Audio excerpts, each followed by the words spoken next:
De l'archange Michel et ses origines, pas haine, une révélation historique troublante. Imaginez un instant que tout ce que vous croyez savoir sur l'une des figures les plus vénérées du christianisme soit une illusion soigneusement construite. Que se passerait-il si je vous révélais que l'archange Michel, ce puissant guerrier céleste, cette sentinelle divine qui veille sur les âmes, n'était en réalité qu'une réinterprétation christianisée d'anciennes divinités païennes? Avant de poursuivre cette révélation qui risque de bouleverser vos convictions les plus profondes, si vous appréciez les histoires inspirantes qui remettent en question nos certitudes, n'oubliez pas de vous abonner à la chaîne pour ne manquer aucun moment de ces découvertes extraordinaires. D'ailleurs, dites-moi dans les commentaires de quel pays nous regardez-vous en ce moment et à quelle heure suivez-vous cette vidéo. J'adore savoir d'où viennent nos spectateurs passionnés. Et si vous regardez sur votre téléphone portable,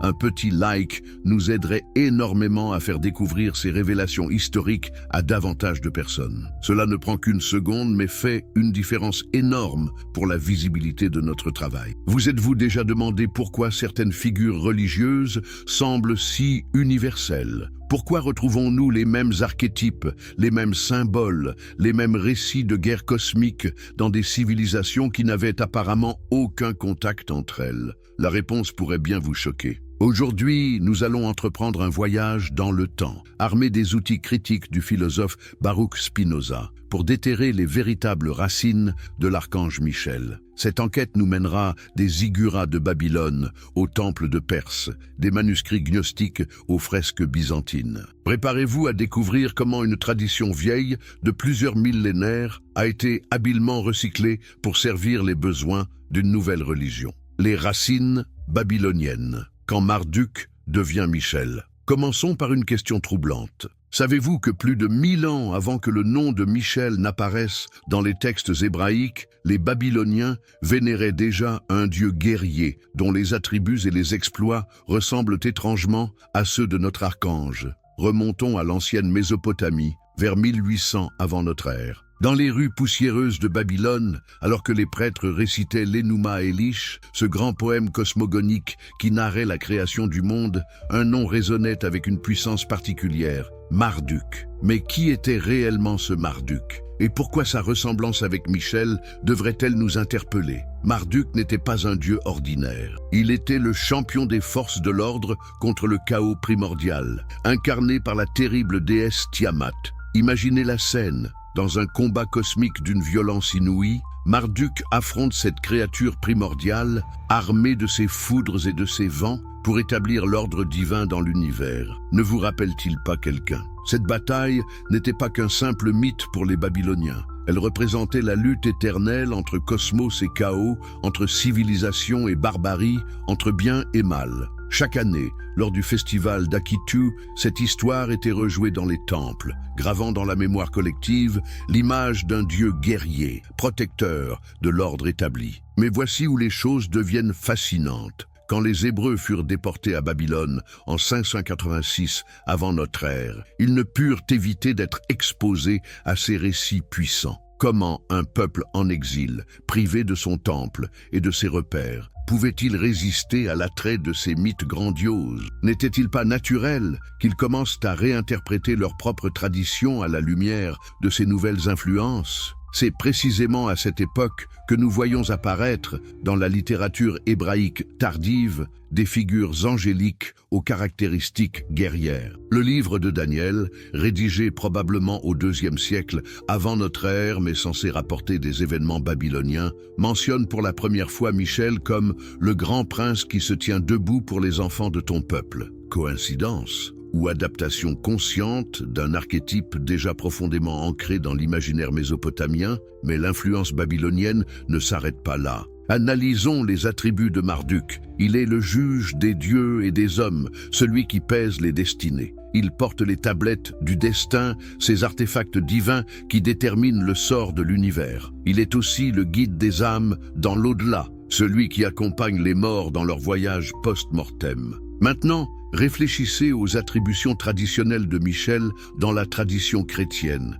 N'est-il pas lui aussi juge des âmes? Ne le représente-t-on pas tenant une balance pour peser les actions humaines? N'est-il pas le psychopompe par excellence, celui qui guide les âmes vers leur destination éternelle? Ces parallèles sont-ils vraiment le fruit du hasard? L'iconographie elle-même trahit ses influences. Les premières représentations de Michel le montrent souvent dans une posture de combat, terrassant un dragon ou un démon. Cette imagerie nous ramène directement au cylinder sceau babylonien où Marduk transperce Tiamat de sa lance. Le serpent ou dragon vaincu, symbole du chaos primordial dans la cosmogonie mésopotamienne, devient le Satan terrassé par Michel dans l'iconographie chrétienne. Mais poussons l'analyse plus loin. Les textes babyloniens décrivent Marduk comme possédant 50 noms, chacun représentant un aspect de sa divinité. Cette multiplicité d'appellations se retrouve dans la tradition hébraïque tardive, où Michel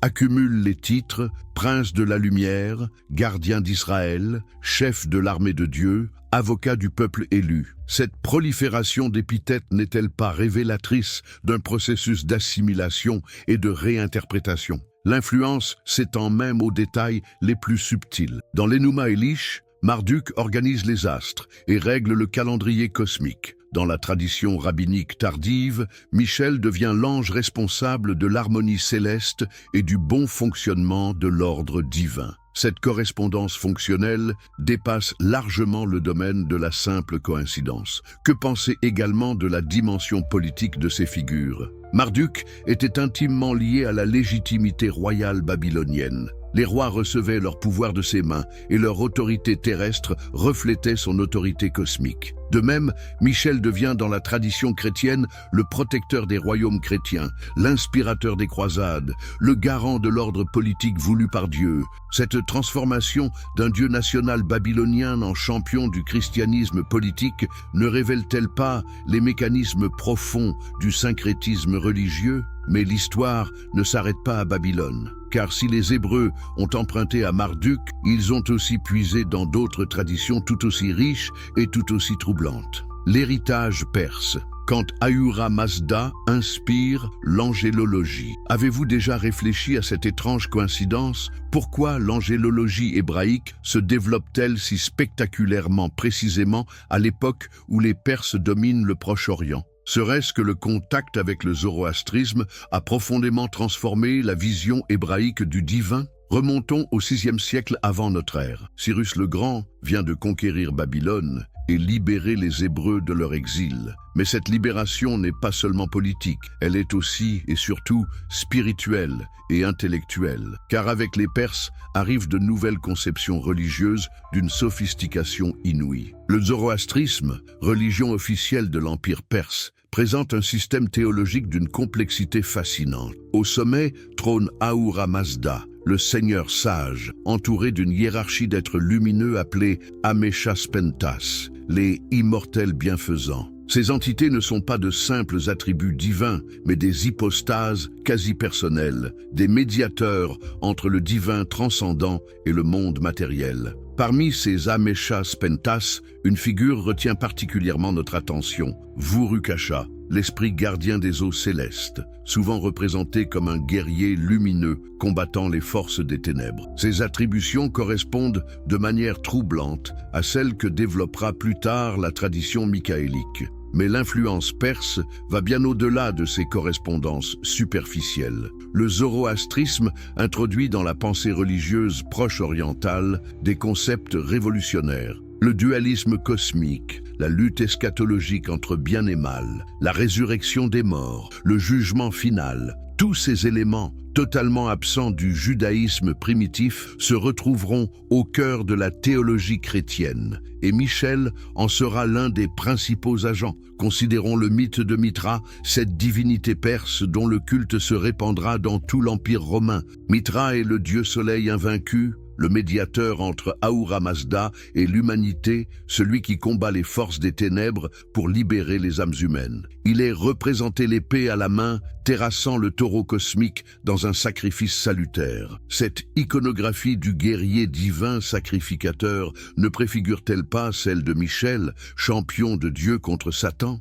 L'influence perse se manifeste aussi dans l'organisation hiérarchique du monde angélique. Le zoroastrisme présente une cosmologie à 7 niveaux, chacun gouverné par un Ameshaspenta particulier. Cette structure septénaire se retrouvera dans l'angélologie chrétienne où Michel occupe traditionnellement le rang suprême parmi les 7 archanges principaux. Mais c'est peut-être dans la fonction psychopompe que la filiation perse de Michel apparaît le plus clairement. Dans la tradition zoroastrienne, Sraosha est l'ange qui guide les âmes des défunts vers le pont Shinvat, où elles seront jugées selon leurs actions terrestres. Cette fonction de guide post-mortem et de juge eschatologique deviendra l'une des attributions centrales de Michel dans la tradition chrétienne. L'iconographie elle-même trahit ses influences. Les premières représentations chrétiennes de Michel le montrent souvent vêtu à la manière des nobles perses, avec la tunique longue et le bonnet phrygien.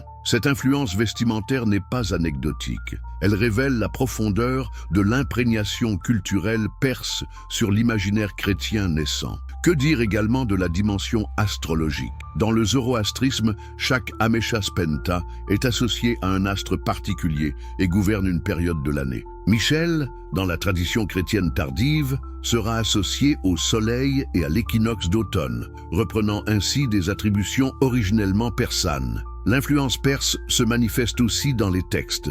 Les écrits pseudépigraphiques hébreux de la période hellénistique, comme le livre d'Enoch, présentent une angélologie développée directement inspirée des modèles zoroastriens. Michel y apparaît comme le chef des armées célestes, fonction qui correspond exactement à celle de Mitra dans le panthéon perse. Mais cette influence ne s'arrête pas aux textes canoniques ou paracanoniques. Elle se retrouve dans les traditions populaires, les légendes hagiographiques, l'art religieux. Comment expliquer autrement que Michel soit devenu, dans le folklore chrétien, le guide des croisés, sinon par référence à Mitra, guide des soldats romains? La synthèse hellénistique, quand Hermès rencontre Michel. Mais voici peut-être la révélation la plus troublante de toutes.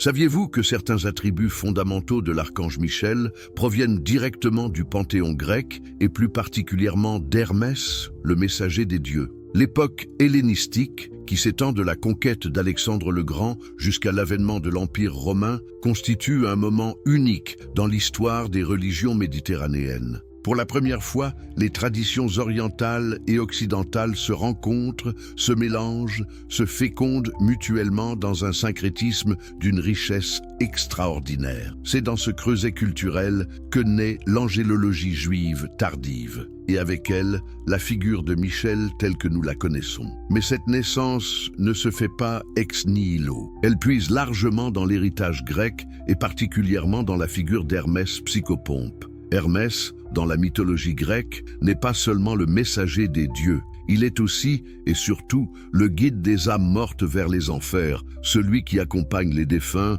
dans leur voyage post-mortem. Cette fonction de psychopompe en fait un intermédiaire privilégié entre le monde des vivants et celui des morts, entre le terrestre et le divin. Or, cette fonction se retrouve intégralement dans les attributions de Michel. Dans la tradition chrétienne, Michel est celui qui vient chercher les âmes au moment de la mort, qui les guide vers leur destination éternelle, qui les présente devant le tribunal divin. Cette correspondance fonctionnelle est-elle vraiment fortuite? L'iconographie confirme ces connexions. Hermès est traditionnellement représenté avec des ailes aux pieds, symbolisant sa capacité à voyager entre les mondes. Michel, dans l'art chrétien, est invariablement ailé, ses ailes majestueuses exprimant sa nature d'intermédiaire céleste. Cette similitude iconographique révèle la continuité symbolique entre les deux figures, mais l'héritage grec va plus loin. Hermès est aussi Hermès Trismégiste, le 3 fois grand, figure centrale de l'hermétisme hellénistique.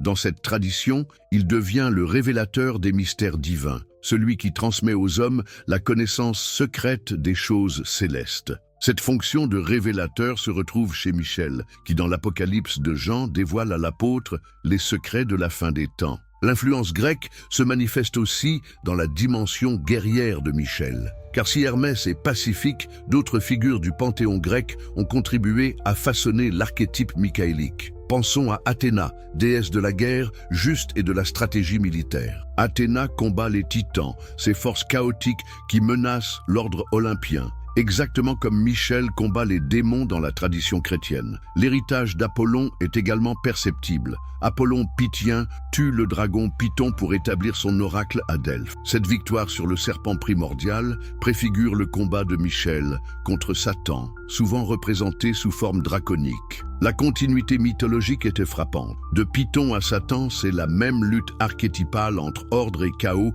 qui se perpétue. Que dire de l'influence de Nike, la déesse de la victoire? Souvent représentée ailée, tenant une couronne ou une palme, elle inspire directement l'iconographie michaélique de la victoire sur le mal. Les premières mosaïques chrétiennes de Ravenne montrent Michel dans une posture qui évoque immédiatement les représentations classiques de Nike. L'influence hellénistique se manifeste aussi dans les textes. La Septante, traduction grecque de la Bible hébraïque, réalisée à Alexandrie, introduit des concepts angélologiques directement puisés dans la philosophie grecque. Le terme même de archange, archangelos, est un néologisme grec qui révèle l'adaptation des concepts hébraïques aux catégories de pensée hellénique. Cette influence grecque explique aussi pourquoi l'angélologie se développe si spectaculairement dans le judaïsme alexandrin. Philon d'Alexandrie, ce grand philosophe juif hellénisé, développe une théorie des puissances divines qui emprunte autant à Platon qu'à la tradition hébraïque. Ces dynameis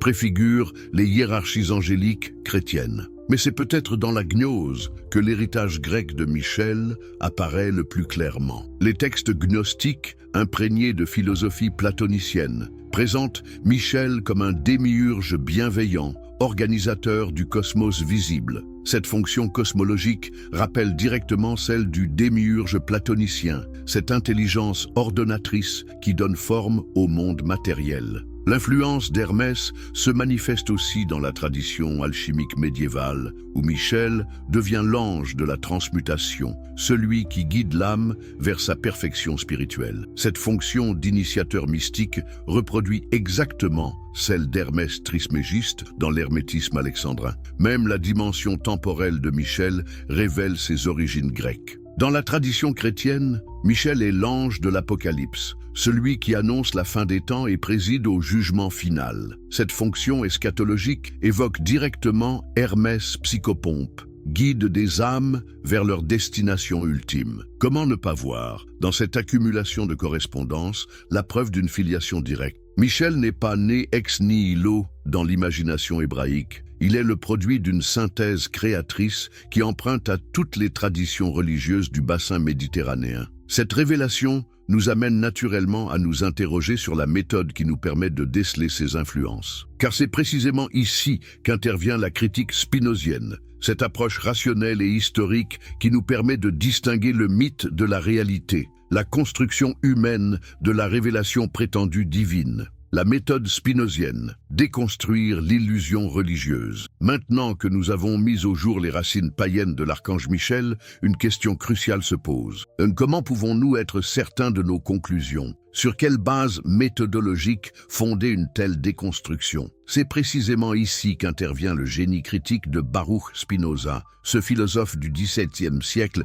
qui révolutionna notre approche des textes religieux. Mais qui était vraiment Spinoza et pourquoi sa méthode reste-t-elle si subversive, si dérangeante pour les croyances établies? Né en 1632 dans la communauté juive d'Amsterdam, Baruch Spinoza grandit dans un milieu profondément religieux, nourri aux sources de la tradition talmudique. Pourtant, très tôt, son esprit critique le pousse à questionner les fondements mêmes de cette tradition. En 1656, événement sans précédent dans l'histoire de la communauté séfarade d'Amsterdam, Spinoza est frappé d'un hérem, une excommunication définitive et totale. Ces horribles hérésies et ces actes monstrueux, termes employés par l'acte d'excommunication, consistaient essentiellement à appliquer la raison critique aux textes sacrés. Que découvrait-il de si dangereux dans ces textes pour mériter un tel châtiment? Dans son traité théologico-politique, publié anonymement en 1670, Spinoza développe une méthode révolutionnaire d'analyse des Écritures. Cette méthode repose sur un principe simple mais radical. Les textes sacrés doivent être étudiés comme n'importe quel autre document historique, sans présupposés surnaturels, en tenant compte de leur contexte de rédaction, de leurs auteurs, de leurs influences culturelles. Appliquons cette méthode spinozienne à notre enquête sur Michel. Que nous révèle-t-elle? D'abord, que les textes qui mentionnent Michel ne sont pas contemporains des événements qu'ils prétendent décrire. Le livre de Daniel, qui présente la première occurrence significative de Michel, a été rédigé au IIe siècle avant notre ère, bien après l'époque babylonienne qu'il décrit. Cette distorsion chronologique invalide d'emblée toute prétention à la vérité historique immédiate. Ensuite, l'analyse linguistique révèle des emprunts massifs aux langues et aux concepts étrangers. Le nom même de Michel, Michaël, qui est comme Dieu, suit un modèle onomastique typiquement babylonien. Cette influence linguistique trahit une acculturation profonde, incompatible avec une révélation pure et originelle. Mais Spinoza va plus loin dans sa critique. Il montre que les prétendues révélations divines correspondent toujours aux besoins psychologiques et politiques de leurs époques. L'émergence de Michel comme figure protectrice coïncide exactement avec les périodes de crise et d'oppression du peuple hébreu. N'est-ce pas révélateur? Les anges guerriers apparaissent quand les peuples ont besoin de champions divins pour légitimer leur résistance ou leur conquête. Cette analyse fonctionnelle dévoile la véritable nature des figures angéliques. Elles ne sont pas des êtres transcendants, mais des projections de besoins humains très terrestres. Michel incarne l'aspiration à la justice, à la protection, à la victoire sur l'oppression. Ces aspirations sont légitimes, mais elles relèvent de la psychologie humaine, non de la métaphysique. Spinoza identifie aussi les mécanismes de la superstition religieuse. Selon lui, la superstition naît de la peur et de l'ignorance. Face à l'incompréhensible et au menaçant, l'esprit humain forge des explications rassurantes, peuple l'invisible d'êtres protecteurs, transforme ses désirs en réalité transcendante. Michel n'échappe pas à cette règle. Il personnifie notre besoin de sécurité face aux forces du mal. Mais la critique spinozienne ne s'arrête pas à la genèse psychologique des croyances. Elle s'attaque aussi à leur fonction politique. Spinoza montre comment les autorités religieuses utilisent la superstition pour maintenir leur pouvoir. Les anges, ces intermédiaires obligés entre Dieu et les hommes, justifient l'existence d'une caste sacerdotale qui prétend détenir le monopole de la communication divine. Cette instrumentalisation politique de Michel est patente dans l'histoire chrétienne. Devenu patron de l'Empire byzantin, puis inspirateur des croisades, protecteur des royaumes chrétiens, Michel légitime tous les pouvoirs qui se réclament de Dieu. Sa prétendue transcendance masque sa fonction très immanente de justification idéologique. L'analyse spinozienne révèle aussi les mécanismes de l'anthropomorphisme religieux. Nous créons les dieux à notre image, leur prêtons nos passions, nos désirs, nos limitations. Michel, avec sa colère contre les démons, son parti pris pour les justes, ses interventions guerrières n'échappent pas à cette projection anthropomorphique. Il n'est divin que par nos fantasmes. Cette approche critique nous amène à reconsidérer entièrement la notion de révélation. Pour Spinoza, il n'existe pas de communication surnaturelle entre Dieu et les hommes. Ce que nous appelons révélation n'est que l'expression, dans le langage de l'époque, d'intuitions morales ou philosophiques parfaitement naturelles. Les visions de Daniel ne sont que des métaphores politiques. Les apparitions de Michel, des constructions littéraires. Mais Spinoza ne se contente pas de déconstruire, il reconstruit sur des bases rationnelles. Si Michel n'existe pas comme être transcendant, il conserve une valeur symbolique considérable. Il représente l'aspiration humaine à la justice, au courage, à la protection des innocents. Cette valeur symbolique n'a pas besoin de garanties métaphysiques pour être opérante. C'est peut-être là la leçon la plus profonde de l'analyse spinozienne. Nous pouvons conserver la richesse symbolique des traditions religieuses tout en abandonnant leurs prétentions surnaturelles. Michel peut continuer à nous inspirer non comme une entité céleste, mais comme une expression de nos plus hautes aspirations morales. Cette approche libère la religion de la superstition sans la détruire. Elle nous permet de distinguer l'essentiel, les valeurs morales et spirituelles, de l'accessoire, les constructions mythologiques. Elle ouvre la voie à une religiosité adulte, débarrassée de l'infantilisme magique. Appliquée à notre enquête, la méthode spinozienne confirme nos découvertes. Les origines païennes de Michel ne sont pas accidentelles. Elles révèlent les mécanismes profonds de l'évolution religieuse. Les religions ne naissent pas ex nihilo. Elles recyclent, réinterprètent, synthétisent les matériaux symboliques disponibles dans leur environnement culturel. Cette révélation nous amène naturellement à examiner plus précisément comment s'est opérée cette synthèse. Comment les premières communautés chrétiennes ont-elles procédé pour transformer un assemblage de traditions païennes en figure centrale de leur cosmologie. C'est ce processus de christianisation que nous devons maintenant analyser. L'ère de la transformation. Comment Michel devient chrétien? Mais comment une telle transformation a-t-elle pu s'opérer? Comment des traditions païennes si diverses ont-elles pu fusionner pour donner naissance à la figure chrétienne de Michel? Cette métamorphose ne s'est pas faite du jour au lendemain. Elle résulte d'un processus complexe, étalé sur plusieurs siècles, qui révèle la remarquable plasticité de l'imaginaire religieux. Pour comprendre ce processus,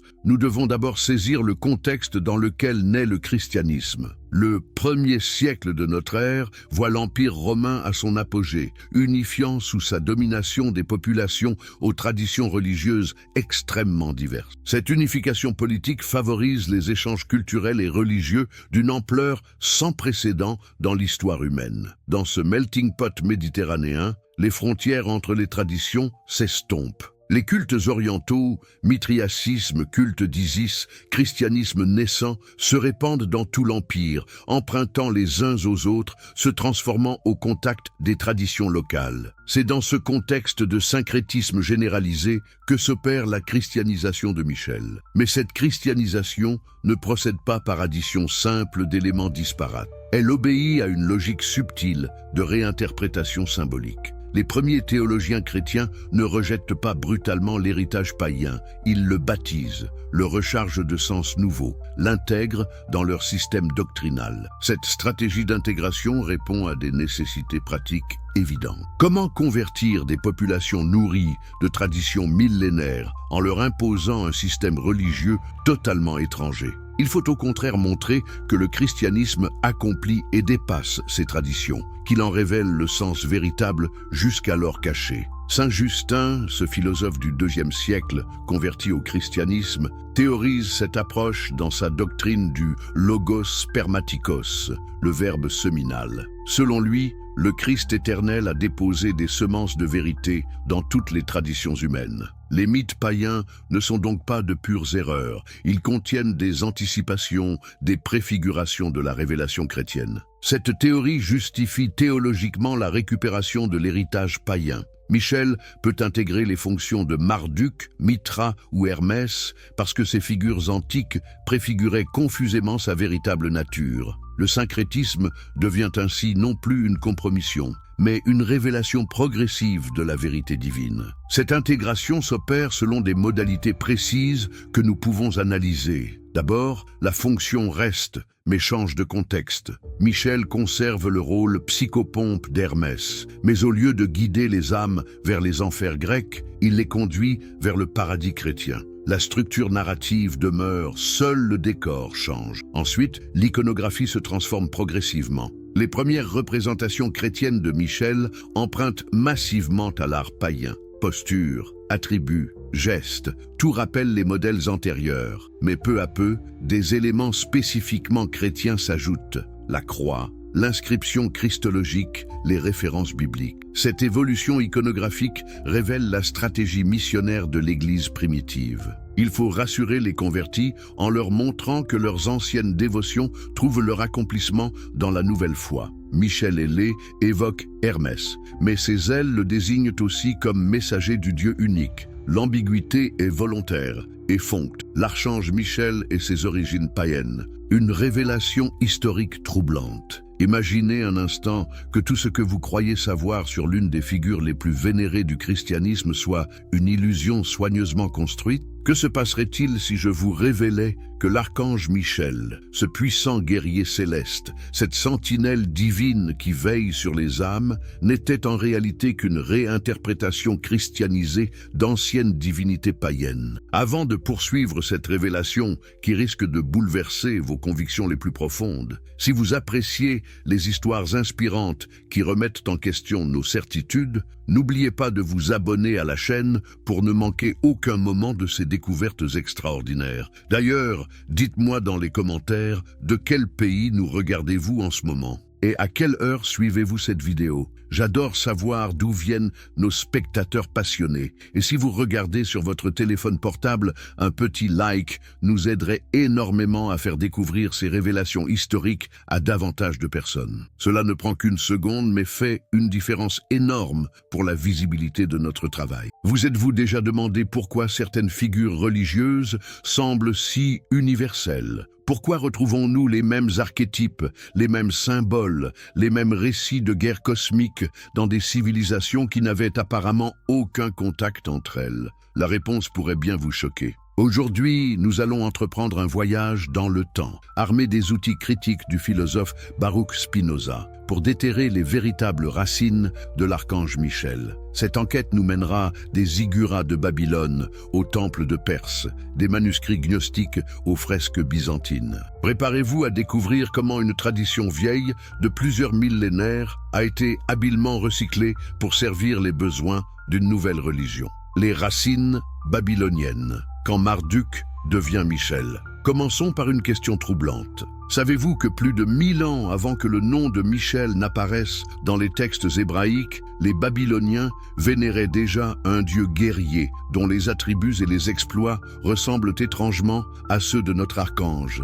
Remontons à l'ancienne Mésopotamie, vers 1800 avant notre ère. Dans les rues poussiéreuses de Babylone, alors que les prêtres récitaient l'Enuma Elish, ce grand poème cosmogonique qui narrait la création du monde, un nom résonnait avec une puissance particulière, Marduk. Mais qui était réellement ce Marduk? Et pourquoi sa ressemblance avec Michel devrait-elle nous interpeller? Marduk n'était pas un dieu ordinaire. Il était le champion des forces de l'ordre contre le chaos primordial, incarné par la terrible déesse Tiamat. Imaginez la scène. Dans un combat cosmique d'une violence inouïe, Marduk affronte cette créature primordiale, armée de ses foudres et de ses vents, pour établir l'ordre divin dans l'univers. Ne vous rappelle-t-il pas quelqu'un? Cette bataille n'était pas qu'un simple mythe pour les Babyloniens. Elle représentait la lutte éternelle entre cosmos et chaos, entre civilisation et barbarie, entre bien et mal. Chaque année, lors du festival d'Akitu, cette histoire était rejouée dans les temples, gravant dans la mémoire collective l'image d'un dieu guerrier, protecteur de l'ordre établi. Mais voici où les choses deviennent fascinantes. Quand les Hébreux furent déportés à Babylone en 586 avant notre ère, ils ne purent éviter d'être exposés à ces récits puissants. Comment un peuple en exil, privé de son temple et de ses repères, pouvait-il résister à l'attrait de ces mythes grandioses? N'était-il pas naturel qu'ils commencent à réinterpréter leurs propres traditions à la lumière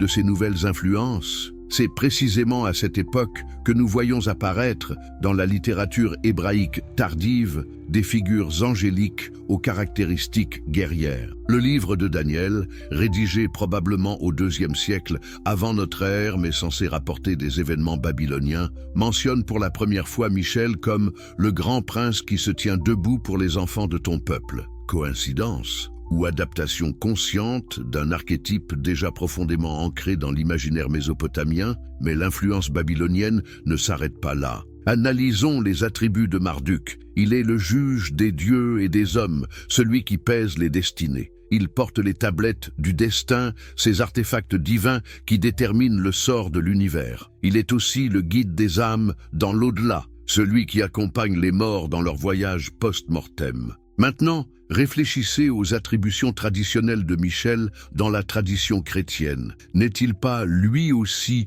juge des âmes? Ne le représente-t-on pas tenant une balance pour peser les actions humaines? N'est-il pas le psychopompe par excellence, celui qui guide les âmes vers leur destination éternelle? Ces parallèles sont-ils vraiment le fruit du hasard? L'iconographie elle-même trahit ses influences. Les premières représentations de Michel le montrent souvent dans une posture de combat, terrassant un dragon ou un démon. Cette imagerie nous ramène directement au cylindre sceau babylonien où Marduk transperce Tiamat de sa lance. Le serpent ou dragon vaincu, symbole du chaos primordial dans la cosmogonie mésopotamienne, devient le Satan terrassé par Michel dans l'iconographie chrétienne. Mais poussons l'analyse plus loin. Les textes babyloniens décrivent Marduk comme possédant 50 noms, chacun représentant un aspect de sa divinité. Cette multiplicité d'appellations se retrouve dans la tradition hébraïque tardive, où Michel accumule les titres « prince de la lumière »,«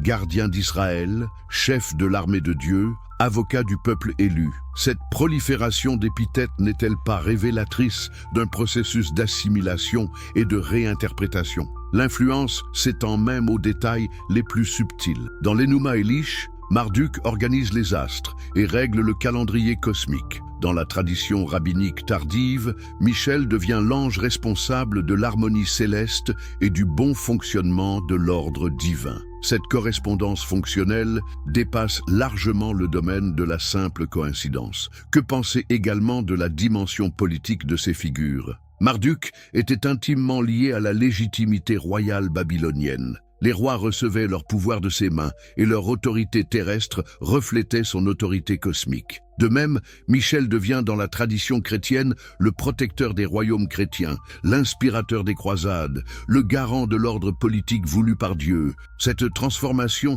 d'un dieu national babylonien en champion du christianisme politique ne révèle-t-elle pas les mécanismes profonds du syncrétisme religieux? Mais l'histoire ne s'arrête pas à Babylone, car si les Hébreux ont emprunté à Marduk, ils ont aussi puisé dans d'autres traditions tout aussi riches et tout aussi troublantes. L'héritage perse.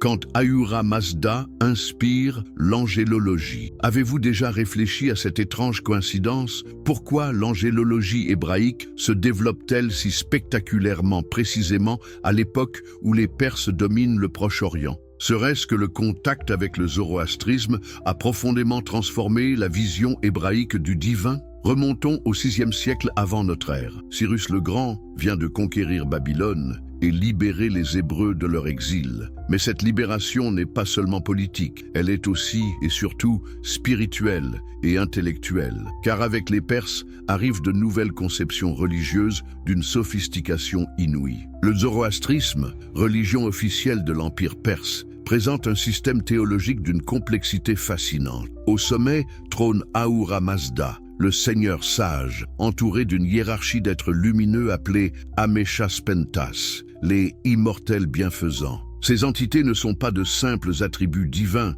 mais des hypostases quasi-personnelles, des médiateurs entre le divin transcendant et le monde matériel. Parmi ces Ameshaspentas, une figure retient particulièrement notre attention, Vurukasha, l'esprit gardien des eaux célestes, souvent représenté comme un guerrier lumineux combattant les forces des ténèbres. Ces attributions correspondent de manière troublante à celles que développera plus tard la tradition michaélique. Mais l'influence perse va bien au-delà de ces correspondances superficielles. Le zoroastrisme introduit dans la pensée religieuse proche orientale des concepts révolutionnaires. Le dualisme cosmique, la lutte eschatologique entre bien et mal, la résurrection des morts, le jugement final, tous ces éléments, totalement absents du judaïsme primitif, se retrouveront au cœur de la théologie chrétienne. Et Michel en sera l'un des principaux agents. Considérons le mythe de Mithra, cette divinité perse dont le culte se répandra dans tout l'Empire romain. Mithra est le dieu soleil invaincu, le médiateur entre Ahura Mazda et l'humanité, celui qui combat les forces des ténèbres pour libérer les âmes humaines. Il est représenté l'épée à la main, terrassant le taureau cosmique dans un sacrifice salutaire. Cette iconographie du guerrier divin sacrificateur ne préfigure-t-elle pas celle de Michel, champion de Dieu contre Satan? L'influence perse se manifeste aussi dans l'organisation hiérarchique du monde angélique. Le zoroastrisme présente une cosmologie à 7 niveaux, chacun gouverné par un Ameshaspenta particulier. Cette structure septénaire se retrouvera dans l'angélologie chrétienne où Michel occupe traditionnellement le rang suprême parmi les 7 archanges principaux. Mais c'est peut-être dans la fonction psychopompe que la filiation perse de Michel apparaît le plus clairement. Dans la tradition zoroastrienne, Sraosha est l'ange qui guide les âmes des défunts vers le pont Shinvat, où elles seront jugées selon leurs actions terrestres. Cette fonction de guide post-mortem et de juge eschatologique deviendra l'une des attributions centrales de Michel dans la tradition chrétienne. L'iconographie elle-même trahit ses influences. Les premières représentations chrétiennes de Michel le montrent souvent vêtu à la manière des nobles perses, avec la tunique longue et le bonnet phrygien.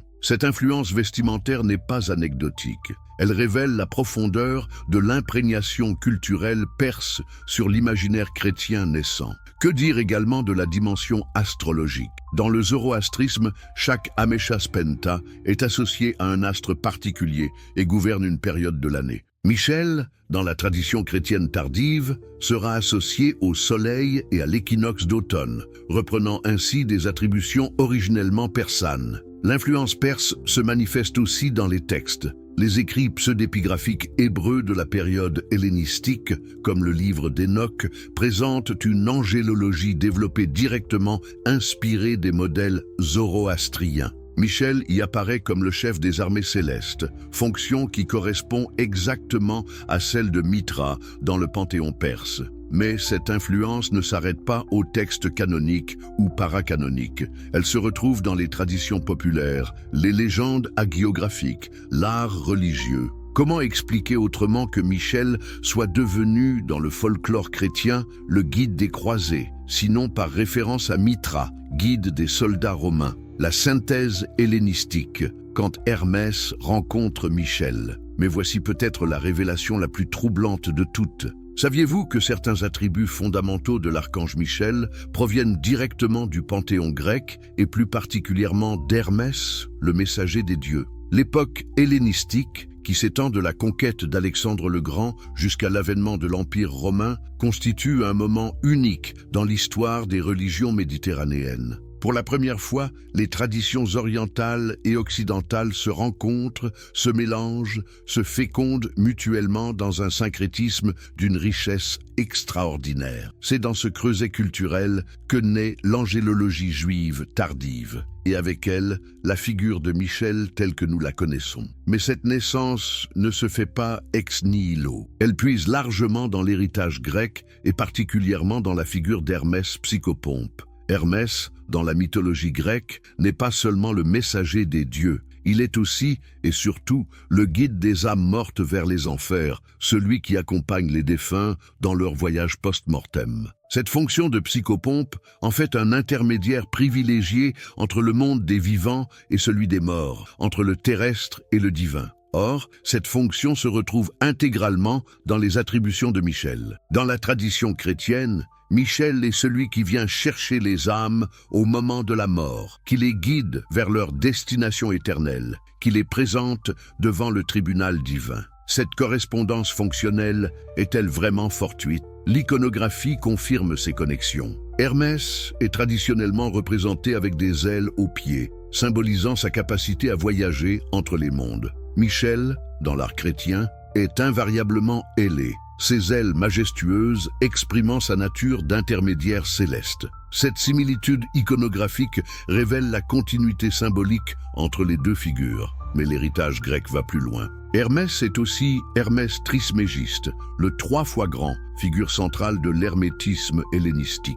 Dans cette tradition, il devient le révélateur des mystères divins, celui qui transmet aux hommes la connaissance secrète des choses célestes. Cette fonction de révélateur se retrouve chez Michel, qui dans l'Apocalypse de Jean dévoile à l'apôtre les secrets de la fin des temps. L'influence grecque se manifeste aussi dans la dimension guerrière de Michel. Car si Hermès est pacifique, d'autres figures du panthéon grec ont contribué à façonner l'archétype michaélique. Pensons à Athéna, déesse de la guerre, juste et de la stratégie militaire. Athéna combat les titans, ces forces chaotiques qui menacent l'ordre olympien. exactement comme Michel combat les démons dans la tradition chrétienne. L'héritage d'Apollon est également perceptible. Apollon Pythien tue le dragon Python pour établir son oracle à Delphes. Cette victoire sur le serpent primordial préfigure le combat de Michel contre Satan, souvent représenté sous forme draconique. La continuité mythologique était frappante. De Python à Satan, c'est la même lutte archétypale entre ordre et chaos qui se perpétue. Que dire de l'influence de Nike, la déesse de la victoire? Souvent représentée ailée, tenant une couronne ou une palme, elle inspire directement l'iconographie michaélique de la victoire sur le mal. Les premières mosaïques chrétiennes de Ravenne montrent Michel dans une posture qui évoque immédiatement les représentations classiques de Nike. L'influence hellénistique se manifeste aussi dans les textes. La Septante, traduction grecque de la Bible hébraïque, réalisée à Alexandrie, introduit des concepts angélologiques directement puisés dans la philosophie grecque. Le terme même de archange, archangelos, est un néologisme grec qui révèle l'adaptation des concepts hébraïques aux catégories de pensée hellénique. Cette influence grecque explique aussi pourquoi l'angélologie se développe si spectaculairement dans le judaïsme alexandrin. Philon d'Alexandrie, ce grand philosophe juif hellénisé, développe une théorie des puissances divines qui emprunte autant à Platon qu'à la tradition hébraïque. Ces dynameis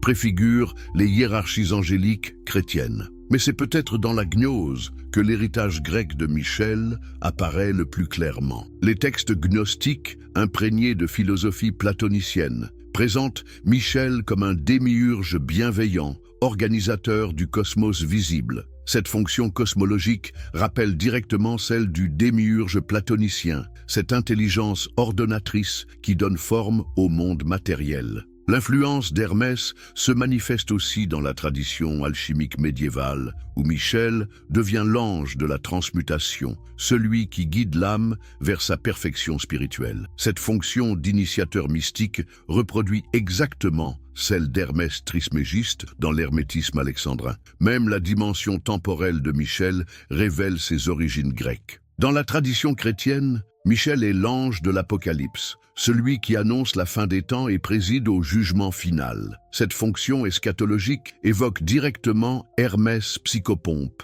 guide des âmes vers leur destination ultime. Comment ne pas voir, dans cette accumulation de correspondances, la preuve d'une filiation directe? Michel n'est pas né ex nihilo dans l'imagination hébraïque. Il est le produit d'une synthèse créatrice qui emprunte à toutes les traditions religieuses du bassin méditerranéen. Cette révélation nous amène naturellement à nous interroger sur la méthode qui nous permet de déceler ces influences. Car c'est précisément ici qu'intervient la critique spinozienne, cette approche rationnelle et historique qui nous permet de distinguer le mythe de la réalité, la construction humaine de la révélation prétendue divine. La méthode spinozienne, déconstruire l'illusion religieuse. Maintenant que nous avons mis au jour les racines païennes de l'archange Michel, une question cruciale se pose.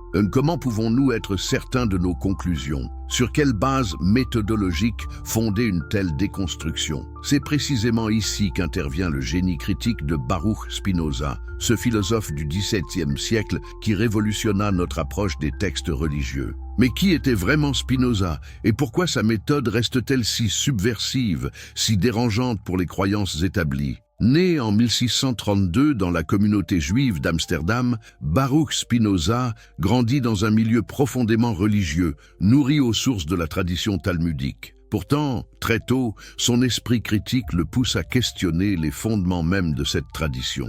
En 1656, événement sans précédent dans l'histoire de la communauté séfarade d'Amsterdam, Spinoza est frappé d'un hérem, une excommunication définitive et totale. Ces horribles hérésies et ces actes monstrueux, termes employés par l'acte d'excommunication, consistaient essentiellement à appliquer la raison critique aux textes sacrés. Que découvrait-il de si dangereux dans ces textes pour mériter un tel châtiment? Dans son traité théologico-politique, publié anonymement en 1670, Spinoza développe une méthode révolutionnaire d'analyse des Écritures. Cette méthode repose sur un principe simple mais radical. Les textes sacrés doivent être étudiés comme n'importe quel autre document historique, sans présupposés surnaturels, en tenant compte de leur contexte de rédaction, de leurs auteurs, de leurs influences culturelles. Appliquons cette méthode spinozienne à notre enquête sur Michel. Que nous révèle-t-elle? D'abord, que les textes qui mentionnent Michel ne sont pas contemporains des événements qu'ils prétendent décrire. Le livre de Daniel,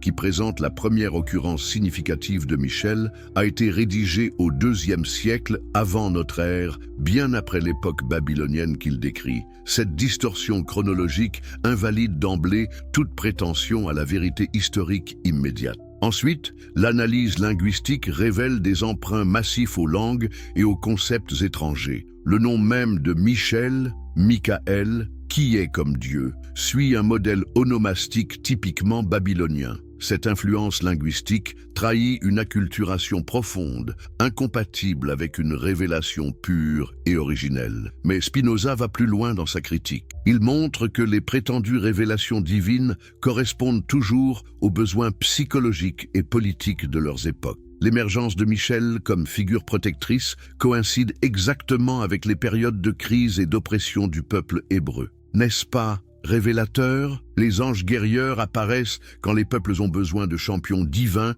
pour légitimer leur résistance ou leur conquête. Cette analyse fonctionnelle dévoile la véritable nature des figures angéliques. Elles ne sont pas des êtres transcendants, mais des projections de besoins humains très terrestres. Michel incarne l'aspiration à la justice, à la protection, à la victoire sur l'oppression. Ces aspirations sont légitimes, mais elles relèvent de la psychologie humaine, non de la métaphysique. Spinoza identifie aussi les mécanismes de la superstition religieuse. Selon lui, la superstition naît de la peur et de l'ignorance. Face à l'incompréhensible et au menaçant, l'esprit humain forge des explications rassurantes, peuple l'invisible d'êtres protecteurs, transforme ses désirs en réalité transcendante. Michel n'échappe pas à cette règle. Il personnifie notre besoin de sécurité face aux forces du mal. Mais la critique spinozienne ne s'arrête pas à la genèse psychologique des croyances. Elle s'attaque aussi à leur fonction politique.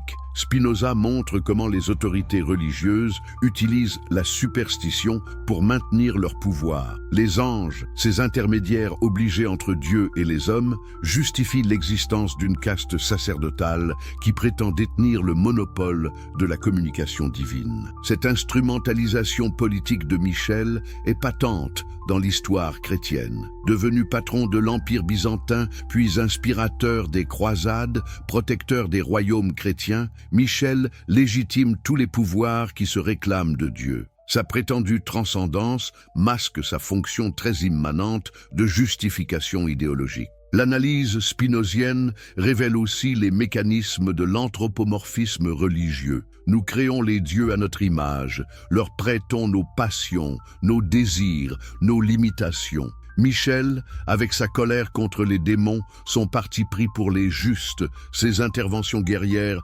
n'échappent pas à cette projection anthropomorphique. Il n'est divin que par nos fantasmes. Cette approche critique nous amène à reconsidérer entièrement la notion de révélation. Pour Spinoza, il n'existe pas de communication surnaturelle entre Dieu et les hommes. Ce que nous appelons révélation n'est que l'expression, dans le langage de l'époque, d'intuitions morales ou philosophiques parfaitement naturelles. Les visions de Daniel ne sont que des métaphores politiques. Les apparitions de Michel, des constructions littéraires. Mais Spinoza ne se contente pas de déconstruire, il reconstruit sur des bases rationnelles. Si Michel n'existe pas comme être transcendant, il conserve une valeur symbolique considérable. Il représente l'aspiration humaine à la justice, au courage, à la protection des innocents. Cette valeur symbolique n'a pas besoin de garanties métaphysiques pour être opérante. C'est peut-être là la leçon la plus profonde de l'analyse spinozienne. Nous pouvons conserver la richesse symbolique des traditions religieuses tout en abandonnant leurs prétentions surnaturelles. Michel peut continuer à nous inspirer non comme une entité céleste, mais comme une expression de nos plus hautes aspirations morales. Cette approche libère la religion de la superstition sans la détruire. Elle nous permet de distinguer l'essentiel, les valeurs morales et spirituelles, de l'accessoire, les constructions mythologiques. Elle ouvre la voie à une religiosité adulte, débarrassée de l'infantilisme magique. Appliquée à notre enquête, la méthode spinozienne confirme nos découvertes. Les origines païennes de Michel ne sont pas accidentelles. Elles révèlent les mécanismes profonds de l'évolution religieuse. Les religions ne naissent pas ex nihilo. Elles recyclent, réinterprètent, synthétisent les matériaux symboliques disponibles dans leur environnement culturel. Cette révélation nous amène naturellement à examiner plus précisément comment s'est opérée cette synthèse. Comment les premières communautés chrétiennes ont-elles procédé pour transformer un assemblage de traditions païennes en figure centrale de leur cosmologie. C'est ce processus de christianisation que nous devons maintenant analyser. L'ère de la transformation. Comment Michel devient chrétien? Mais comment une telle transformation a-t-elle pu s'opérer? Comment des traditions païennes si diverses ont-elles pu fusionner pour donner naissance à la figure chrétienne de Michel? Cette métamorphose ne s'est pas faite du jour au lendemain. Elle résulte d'un processus complexe, étalé sur plusieurs siècles, qui révèle la remarquable plasticité de l'imaginaire religieux. Pour comprendre ce processus, nous devons d'abord saisir le contexte dans lequel naît le christianisme. Le 1er siècle de notre ère voit l'Empire romain à son apogée, unifiant sous sa domination des populations aux traditions religieuses extrêmement diverses. Cette unification politique favorise les échanges culturels et religieux d'une ampleur sans précédent dans l'histoire humaine. Dans ce melting pot méditerranéen, les frontières entre les traditions s'estompent. Les cultes orientaux, mithriacisme, culte d'Isis, christianisme naissant, se répandent dans tout l'Empire, empruntant les uns aux autres, se transformant au contact des traditions locales. C'est dans ce contexte de syncrétisme généralisé que s'opère la christianisation de Michel.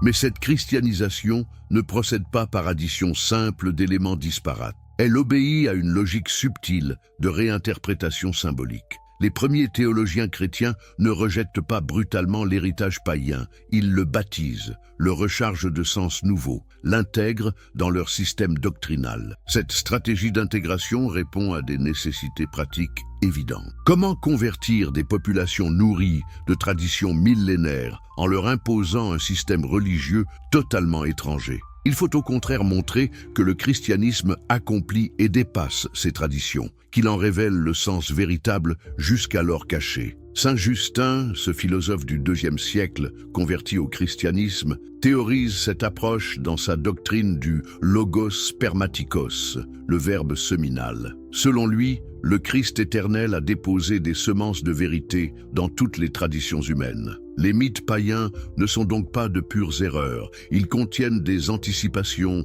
des préfigurations de la révélation chrétienne. Cette théorie justifie théologiquement la récupération de l'héritage païen. Michel peut intégrer les fonctions de Marduk, Mithra ou Hermès parce que ces figures antiques préfiguraient confusément sa véritable nature. Le syncrétisme devient ainsi non plus une compromission, mais une révélation progressive de la vérité divine. Cette intégration s'opère selon des modalités précises que nous pouvons analyser. D'abord, la fonction reste, mais change de contexte. Michel conserve le rôle psychopompe d'Hermès, mais au lieu de guider les âmes vers les enfers grecs, il les conduit vers le paradis chrétien. La structure narrative demeure, seul le décor change. Ensuite, l'iconographie se transforme progressivement. Les premières représentations chrétiennes de Michel empruntent massivement à l'art païen. Postures, attributs, gestes, tout rappelle les modèles antérieurs. Mais peu à peu, des éléments spécifiquement chrétiens s'ajoutent.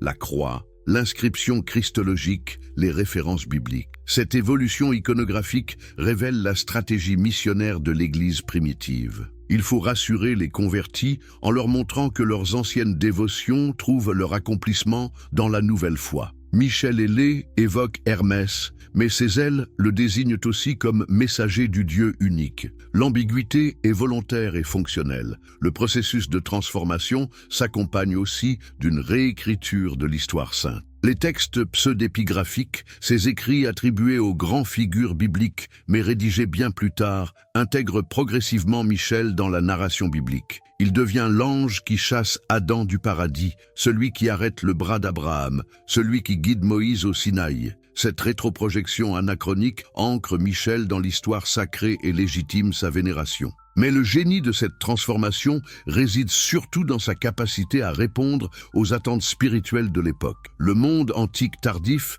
traverse une crise spirituelle profonde. Les anciennes religions civiques ne satisfont plus des populations urbaines cosmopolites. On aspire à des religions de salut personnel, à des médiateurs divins accessibles, à des protecteurs surnaturels efficaces. Michel répond parfaitement à ces attentes. Héritier de Marduk, il conserve la puissance du dieu guerrier babylonien. Successeur de Mithra, il garde la fonction salvatrice du dieu perse. Continuateur d'Hermès, il maintient le rôle de guide psychopompe. Mais il transcende tous ces modèles en les unifiant dans une synthèse cohérente au service du monothéisme chrétien. Cette synthèse s'enrichit encore au contact du néoplatonisme ambiant. Les philosophes alexandrins, particulièrement Proclus et ses disciples, développent une théorie complexe des êtres intermédiaires entre l'un transcendant et le monde matériel. Ces énades néoplatoniciennes fournissent le cadre conceptuel nécessaire pour penser la nature angélique de Michel. L'influence néoplatonicienne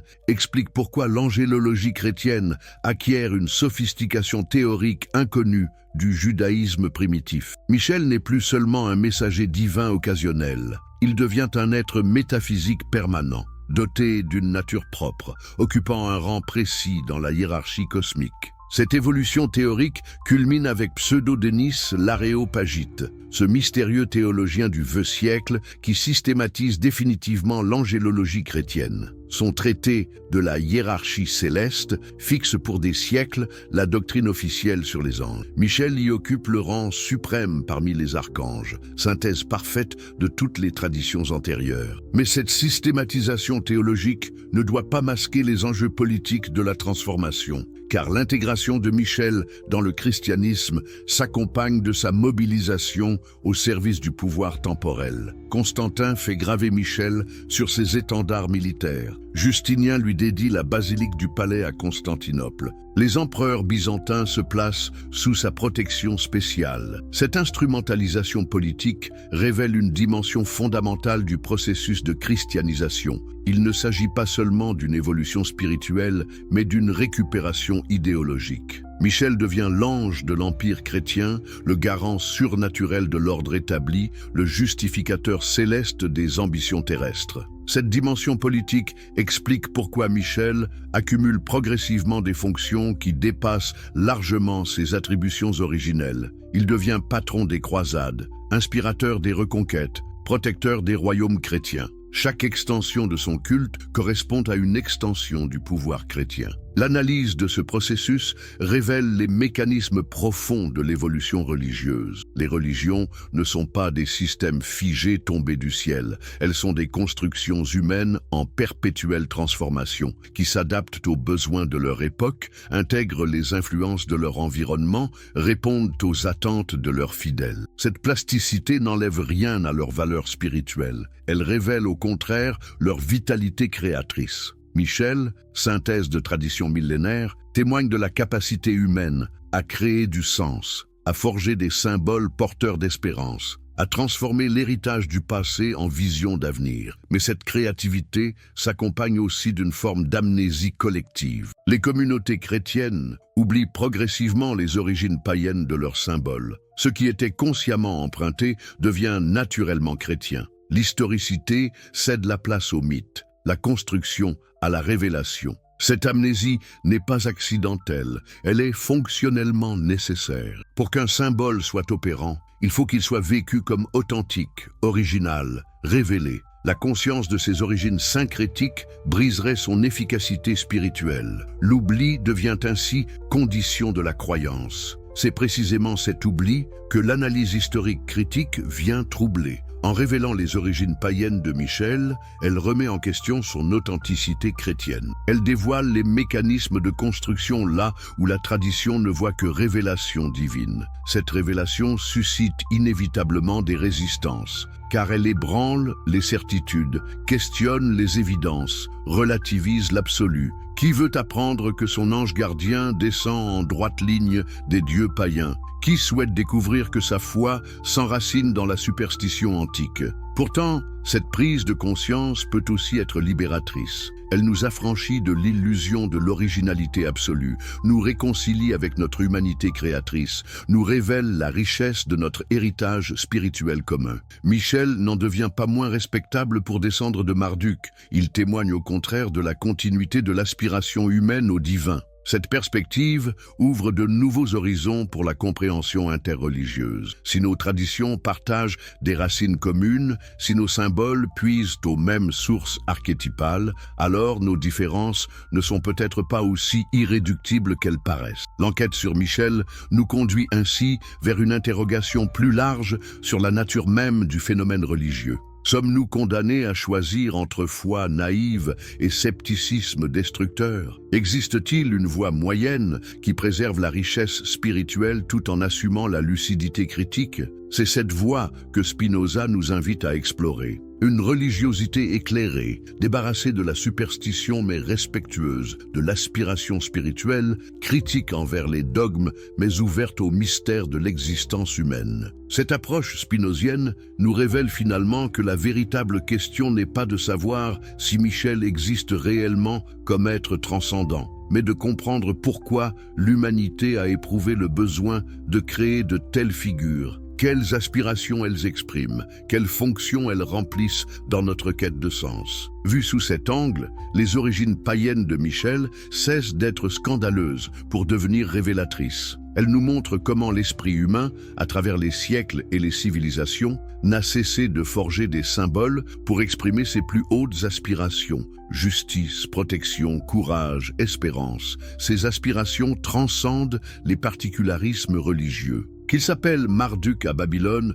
Mitra en Perse ou Michel dans le christianisme, l'archétype du guerrier divin protecteur répond à des besoins humains universels. Sa persistance à travers l'histoire témoigne de la permanence de ces besoins. Cette permanence nous invite à dépasser les querelles confessionnelles pour reconnaître notre commune humanité. Derrière la diversité des traditions religieuses se dessine l'unité de l'aspiration spirituelle humaine. Michel, synthèse de tant d'héritages, en devient le symbole paradoxal. Paradoxal car cette figure prétendument chrétienne révèle finalement l'enracinement du christianisme dans l'humus spirituel de l'humanité entière. Elle témoigne de ce que les religions ont de plus précieux. Non leur prétention à l'exclusivité, mais leur capacité à recueillir, préserver et transmettre la sagesse spirituelle de l'humanité. Cette découverte transforme notre rapport aux traditions religieuses. Nous pouvons continuer à les vénérer, non plus comme des révélations uniques et définitives,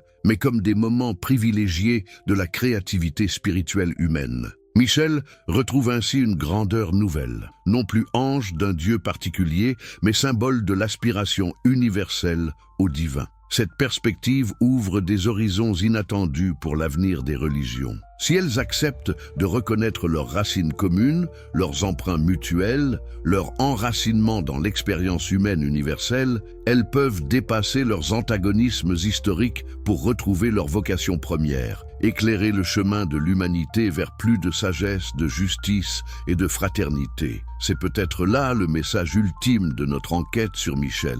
Derrière les masques confessionnels, au-delà des prétentions dogmatiques, par-delà les exclusivismes sectaires, se révèle l'unité profonde de la quête spirituelle humaine. Michel, figure syncrétique par excellence, en devient l'emblème inattendu. Cette révélation nous ramène finalement à Spinoza et à sa vision d'une religion universelle fondée sur la raison et l'amour de la vérité. Car c'est bien cette religion-là que Michel inconsciemment représente, non pas celle d'un peuple élu ou d'une église particulière, mais celle de l'humanité entière dans sa quête éternelle de sens et de transcendance. Alors, Michel existe-t-il? Oui, mais pas comme les croyants l'imaginent. Il existe comme cristallisation de nos aspirations les plus nobles, comme synthèse de notre héritage spirituel commun, comme symbole de notre inépuisable créativité religieuse. Cette existence-là, purement humaine mais authentiquement spirituelle, n'est-elle pas finalement plus précieuse que toutes les métaphysiques angéliques? Voilà peut-être la conclusion la plus troublante et la plus libératrice de notre enquête. En perdant nos anges métaphysiques, nous retrouvons notre humanité créatrice. En abandonnant nos illusions transcendantes, nous découvrons notre véritable grandeur, celle d'être capable de créer du sacré, de forger du sens, d'inventer de l'espérance. Michel, descendant de Marduk et précurseur de tant d'autres figures à venir, témoigne de cette grandeur. Il nous rappelle que nous sommes, selon la belle expression de Spinoza, non pas des créatures déchues dans l'attente d'un salut extérieur, mais des fragments de l'éternité divine en quête de leur propre accomplissement.